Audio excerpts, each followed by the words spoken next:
क्या आपका भी पढ़ाई में मन नहीं लगता है, या आपको भी जो पढ़ते हैं वो याद नहीं रहता है और जो स्कूल में पढ़ाया जाता है वो समझ नहीं आता है? तो चिंता मत कीजिए, हम आपको ऐसी 5 बातें बताने जा रहे हैं जिनको अगर आप फॉलो करते हो तो आपको पढ़ने लिखने में इंटरेस्ट भी आएगा, जो पढ़ोगे लिखोगे वो भी याद रहेगा। पहला पॉइंट, पढ़ाई हमेशा शांत दिमाग से करें। जब भी आप पढ़ें तो टेंशन फ्री होकर पढ़ें। दूसरा पॉइंट, पढ़ाई की उत्सुकता को बढ़ाओ, यानी कि पढ़ाई की भूख हमेशा हमें बढ़ानी चाहिए। तीसरा पॉइंट, रात को सोने से पहले एक बार अध्ययन जरूर करें। चौथा पॉइंट, किसी भी निबंध या कहानी को एक्सपेक्ट करके पढ़ें।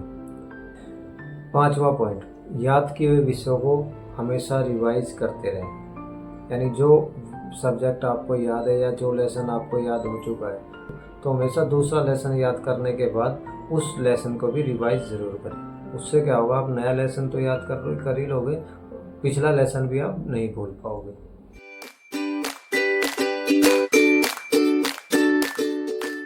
जी नमस्कार, जय हिंद। स्वागत है आपका हमारे चैनल पीक परफॉर्मर 2024 पर। मैं आकाश। आज हम बात करेंगे अध्ययन के बारे में। हमारे आज के एपिसोड का नाम है अध्ययन कैसे करें। तो जानते हैं किस तरीके से हम ऐसी पढ़ाई करें जिससे हमारे अंदर पढ़ाई की भूख भी जागे और हमें पढ़ा हुआ याद भी रहे। देखिए होता क्या है, फर्स्ट क्लास से लेकर 10th क्लास के बच्चे अपने फेवरेट सब्जेक्ट की जो तैयारी ज़ोर शोर से करते हैं। बाकी जो सब्जेक्ट बच जाते हैं जिनमें उनका इंटरेस्ट नहीं होता या जो उनको काफ़ी टफ लगते हैं तो उसकी तैयारी में उतने ठीक तरीके से नहीं करते, जबकि ये गलत है। देखिए अब हमें फेवरेट सब्जेक्ट का फॉर्मूला तो 11th क्लास में मिलता है, इसलिए हमें 10th क्लास तक सभी सब्जेक्ट हमारे लिए बहुत इंपॉर्टेंट होते हैं। तो कोशिश यही कीजिए कि सभी सब्जेक्ट की तैयारी बराबर की जाए।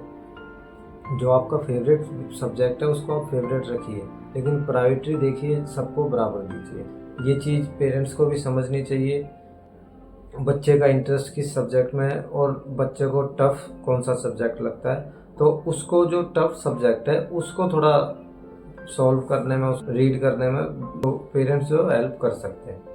अगर पेरेंट्स हेल्प नहीं कर सकते तो आपको बच्चों से डिस्कस ज़रूर करना चाहिए। टाइम टू टाइम आपको बच्चों से अपडेट्स लेते रहना चाहिए किस सब्जेक्ट में कौन कितनी तरक्की कर रहा है। और दूसरी चीज़ जो है, बचपन से ही अगर पेरेंट्स बच्चों को टाइम मैनेजमेंट सिखा दें तो आगे जाके बच्चों को टाइम मैनेज करने में बहुत आसानी होती है।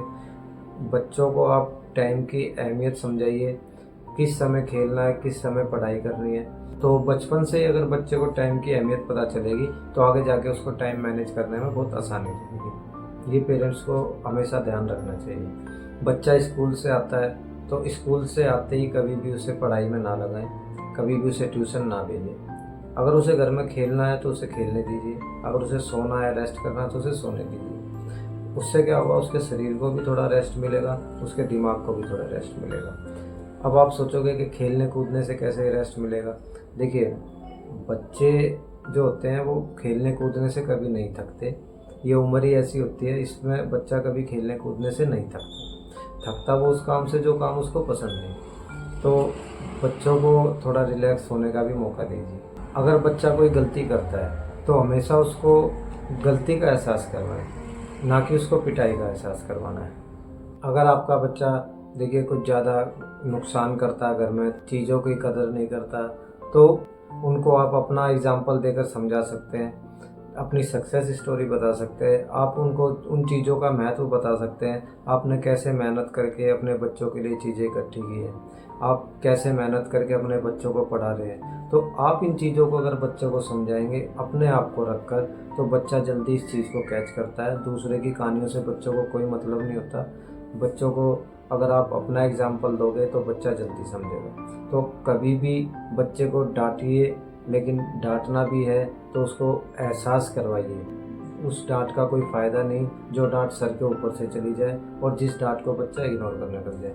अगर आप उसको बच्चे को अपनी स्टोरी बताओगे, अपना संघर्ष दिखाओगे, तो बच्चे को ज़रूर समझ आएगी। अब हम पहले क्या करते थे, देखिए हमारे पेरेंट्स जो है हमेशा हमें रात को कहानियाँ सुनाते थे, लोरी सुनाते थे। तो स्कूल में भी हम जाते थे तो टीचर कोई स्टोरी अगर सुना रहे हैं, कोई बता रहे हैं, कोई लेसन है कोई स्टोरी वाला, तो हम उसको भी काफ़ी ध्यान से सुनते थे।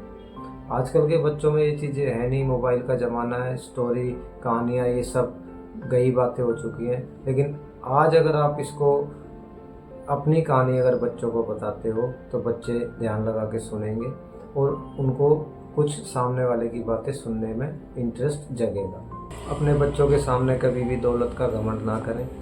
बच्चों को कभी भी ये जाहिर ना करें कि आपके पास कितना पैसा है। आप अपने बच्चों के लिए कुछ भी करने के लिए तैयार हैं, क्योंकि अगर एक बार बच्चे को दौलत की लत लग गई तो फिर वो कमाने से पहले खर्च करने की सोचेगा। बच्चों को पहले पढ़ाना सिखाएं, फिर कमाना सिखाएं, उसके बाद खर्च करना, और खर्च करना भी उतना ही सिखाएं जितनी ज़रूरत हो। बच्चों को हमेशा यही बताएं कि सबसे बड़ी दौलत शिक्षा है। अगर किसी के पास शिक्षा नहीं है तो उसके पास कोई दौलत नहीं है। शिक्षा से बड़ी दौलत और शिक्षा से बड़ी पूंजी और कोई नहीं है। शिक्षा के सामने पैसे के महत्व को हमेशा कम रखें। ये पेरेंट्स होने के नाते हमारा सबका फर्ज बनता है हमेशा शिक्षा का स्थान जो हमें ऊपर रखना चाहिए, जिससे हमारे बच्चों में आदर्श जीवन जीने के गुण आए। उन्हें समझाएं कि हमारी दौलत, हमारा पैसा कोई भी छीन नहीं सकता है, लेकिन हमारी शिक्षा ऐसी दौलत है जिसे कोई नहीं छीन सकता। तो शिक्षा से बड़ी दौलत कोई नहीं।